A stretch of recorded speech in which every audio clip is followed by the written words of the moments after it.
आज हम करेंगे क्लास 10th का चैप्टर सर्कल। अब सर्कल है क्या? सर्कल तो आपने बड़ी बार ही देखा। सर्कल क्या होता है जी? राउंड फिगर जिसे हम कहेंगे दैट इज सर्कल। ठीक है। अब सर्कल बनता कैसे है? सर्कल मतलब locus, locus mean location of points, बहुत सारे पॉइंट्स, ठीक है, which are equidistant from a fixed point. कहने का मतलब है कि एक को हम सेंटर में पोजीशन पे खड़ा कर दें, सपोज कर एक स्टूडेंट को हमने सेंटर में खड़ा किया। अब मैंने कहा बाकी सारे स्टूडेंट इससे 5 मीटर डिस्टेंस पे खड़े हो जाओ। एक बच्चा इधर 5 मीटर डिस्टेंस पे खड़ा हो गया, दूसरा बच्चा यहाँ पे 5 मीटर पे खड़ा हो गया, तीसरा यहाँ 5 मीटर पे, चौथा यहाँ 5 मीटर पे खड़ा हो गया। बहुत सारे बच्चे थे, किसी ने यहाँ से डिस्टेंस मेजर किया, किसी ने यहाँ से, पर ये सब कितने डिस्टेंस पे खड़े हुए? 5 मीटर। ये जितने भी स्टूडेंट्स खड़े हुए, अब ये स्टूडेंट्स, अब ये सारे स्टूडेंट्स की जो लोकेशंस हैं, अगर इन लोकेशन को मैं ज्वाइन करूं तो this will form a circle. तो यानी कि locus of points which are equidistant from a fixed point is known as circle. Is known as circle. Fixed point is known as center.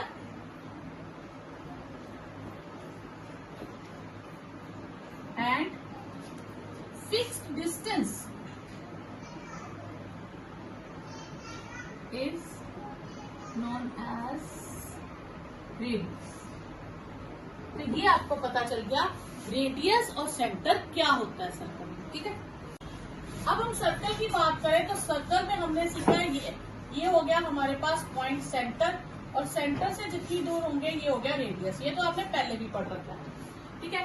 और cord क्या होती है? Cord हो गई any line which intersect the meets at the point two meets the circle eight 2 points. लेकिन ये circle के ही and, इसके जो लाइन के एंड पॉइंट्स होंगे वो सर्कल पे होंगे, इसे कहेंगे कॉर्ड। लेकिन अगर यहीं से अगर मैं लाइन को थोड़ा बाहर निकाल दूं तो ये बन जाएगा सीकेंट। इसका नया नाम क्या है? सीकेंट। तो सीकेंट क्या हो गया? एक एंड पॉइंट से ऐसे हो सकता है, ये भी सीकेंट हो सकता है, ये भी सीकेंट हो सकता है। ठीक है। तो सीकेंट क्या होगी? जो सर्कल से थोड़ा बाहर चला जाए। और कॉर्ड क्या होगी? जो सर्कल पे एंड पॉइंट्स तक ही, जिसकी लाइन के एंड पॉइंट सर्कल पे ही हो, तो उसे हम क्या कहेंगे? कॉर्ड। ठीक है। अब लॉन्गेस्ट कॉर्ड क्या होती है? वो होती है डायामीटर। लॉन्गेस्ट कॉर्ड क्या होती है? डायामीटर। टेंजेंट क्या है? टेंजेंट है एक लाइन जो सर्कल को टच करेगी एट 1 पॉइंट। ठीक है। अब जैसे ये है सर्कल, इसे टच करे एक पॉइंट पे, उसे हम क्या कहेंगे? टेंजेंट। अब हम जो ड्रॉ करते हैं एक्चुअली होता क्या, हमें लगता है ये बहुत सारे पॉइंट्स पे टच कर रहा है, नहीं, टेंजेंट सर्कल को सिर्फ एक पॉइंट पे टच करता है। ठीक है। तो टेंजेंट मतलब a line touch the circle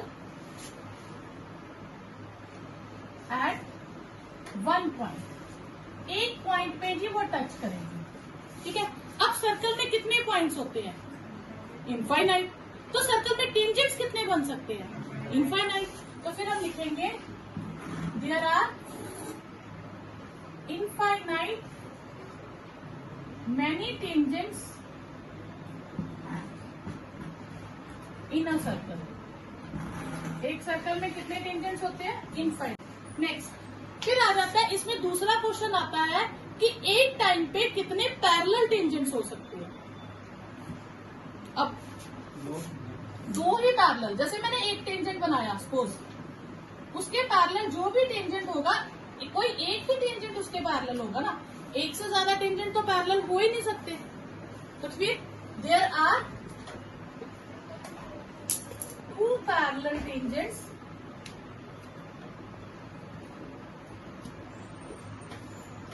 तो पैरेलल टेंजेंट्स कितने होंगे? 2। हाँ, ऐसे कितने पेयर्स बना सकते हैं वो इनफाइनाइट बना सकते हो, ठीक है क्या?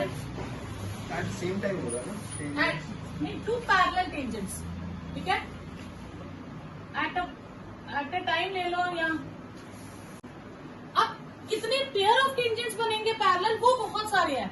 जैसे सपोज करो ये और ये पेयर भी पैरेलल है, अब ये पेयर और ये पेयर भी पैरेलल है, तो पैरेलल टेंजेंट्स बहुत सारे बन सकते हैं, लेकिन कितने पैरेलल होंगे एक टाइम पे, मतलब एक के पैरेलल दूसरा कितना होगा, वो दो ही टेंजेंट होंगे जो आपस में पैरेलल होंगे, ठीक है। बाकी पैरेलल और भी होंगे, लेकिन वो किसी और डायरेक्शन में होंगे, ठीक है। तो there are infinite pair of parallel tangents.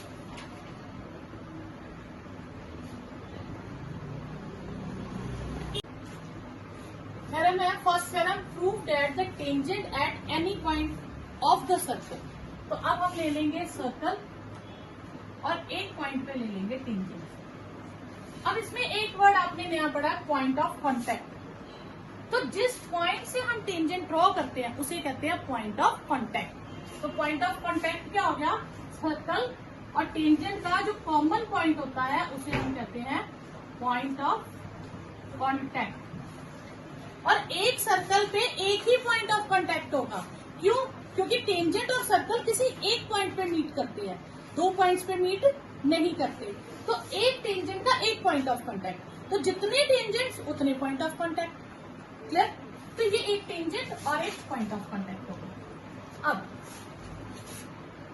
अब है tangent at any point of the circle is perpendicular to the radius through the point of contact. यानी कि अगर मैं इस टेंजेंट का नाम रखूं AB और इसका नाम रख दूं C, अब इस C से मैं परपेंडिकुलर लाइन ड्रॉ करूंगी, एग्जैक्ट 90 डिग्री एंगल ड्रॉ करूंगी, ठीक है। तो वो कह रहा है इस perpendicular to the radius through point of contact. यानी कि अगर मैं यहां से रेडियस बनाऊं, तो रेडियस क्या था, रेडियस इस लाइन को कहते हैं, ठीक है। रेडियस क्या है, सर्कल से सेंटर से कहीं तक लाइन को ज्वाइन कर दो। तो वो कह रहा है कि ये जो रेडियस है ये इस लाइन पे परपेंडिकुलर होगा। जो रेडियस लाइन है वो टेंजेंट लाइन के क्या होगी, परपेंडिकुलर होगी। तो मुझे किसी तरह से शो करना है कि ये एंगल 90 डिग्री हो, कहां तक, पूरा नीचे तक, सर्कल तक, ठीक है। तो गिवन क्या है, इन सर्कल C, सर्कल का नाम हम रखेंगे C, और इसको लिखने का तरीका क्या है, centre O radius R। Circle को लिखने का ये तरीका होता है, पहले हम सेंटर मेंशन करते हैं फिर रेडियस मेंशन करते हैं, ठीक है। AB is a tangent, AB is a tangent at point of contact. Point of contact क्या है हमारे पास, C। अब हमें टू प्रूव करना है, टू प्रूव करना है एंगल OCB जो है वो 90 डिग्री है। अब हम इसमें कंस्ट्रक्शन करेंगे, ठीक है। We take another point Q, we take a point Q on other than P on AB। AB पे हम कोई पॉइंट लेंगे नया जो P के अलावा कुछ भी होगा। सपोज करो इसके बहुत पास होगा, ठीक है, अलावा कुछ भी होगा। सपोज करो इसके बहुत पास होगा, ठीक है, सॉरी C, ठीक है। We take a point Q other than C, ठीक है। अब C से हमने हट के कोई पॉइंट लेना, ठीक है। सपोज करो मैंने बहुत पास ले लिया, अब मैं मैग्नीफाइंग ग्लास से देखूंगी, मुझे वो डिस्टेंस भी ज्यादा दिखेगा, तो हम थोड़ी सी दूर ले लेते हैं, हम यहाँ ले लेते हैं जो हमें सर्कल से थोड़ा बाहर दिखे, Q, और हम उसे ज्वाइन कर देंगे, ठीक है, एंड ज्वाइन OQ। प्रूफ। अब OQ इसको कहाँ टच कर रहा है, सर्कल को P पे इंटरसेक्ट कर रहा है। OQ सर्कल को कहाँ इंटरसेक्ट कर रहा है, P पे।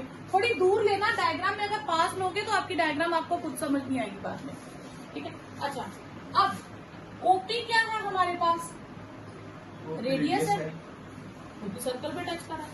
और OC क्या है, वो भी रेडियस था, तो OP और OC सेम हो गया,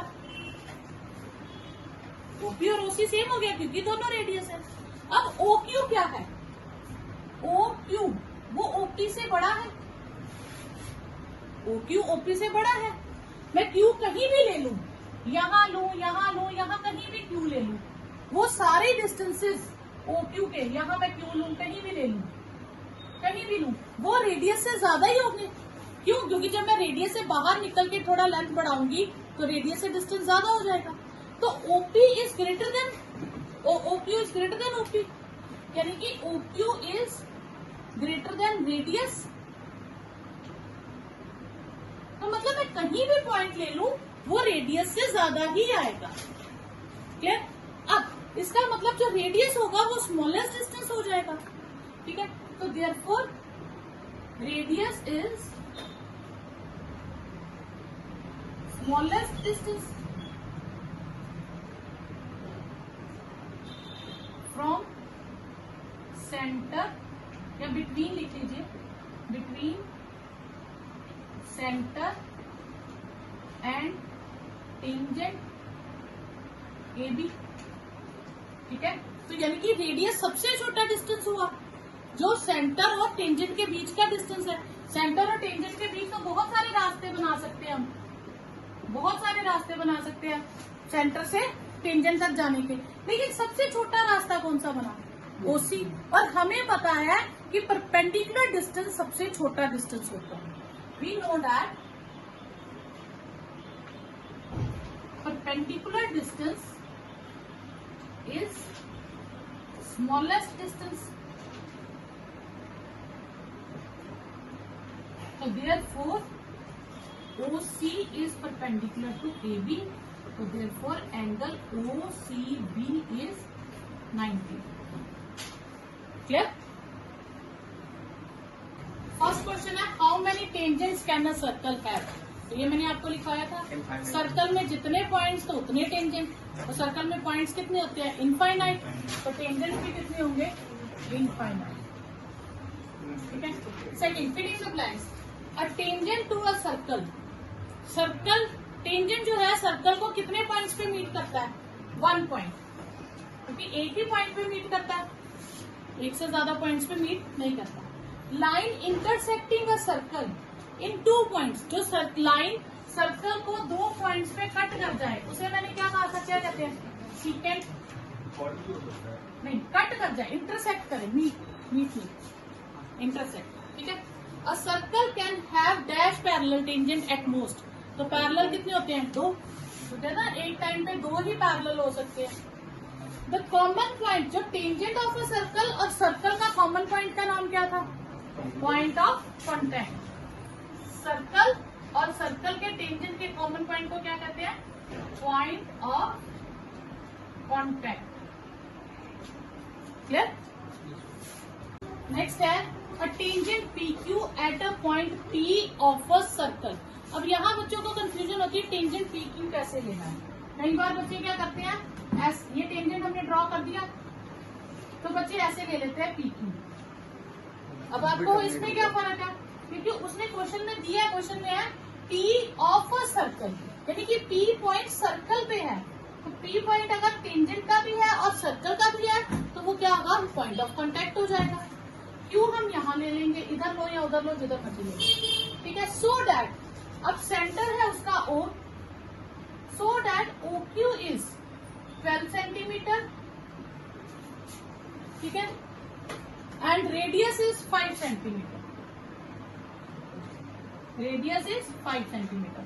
अभी हमने थ्योरम क्या की, टेंजेंट और रेडियस के बीच कितना एंगल होता है, 90 degree at point of contact, ठीक है। तो इसमें क्या आ जाएगी, वी नो दैट, वैसे MCQ में ये आपको लिखने की जरूरत नहीं है, we know that radius and tangent at point of contact are perpendicular to each other.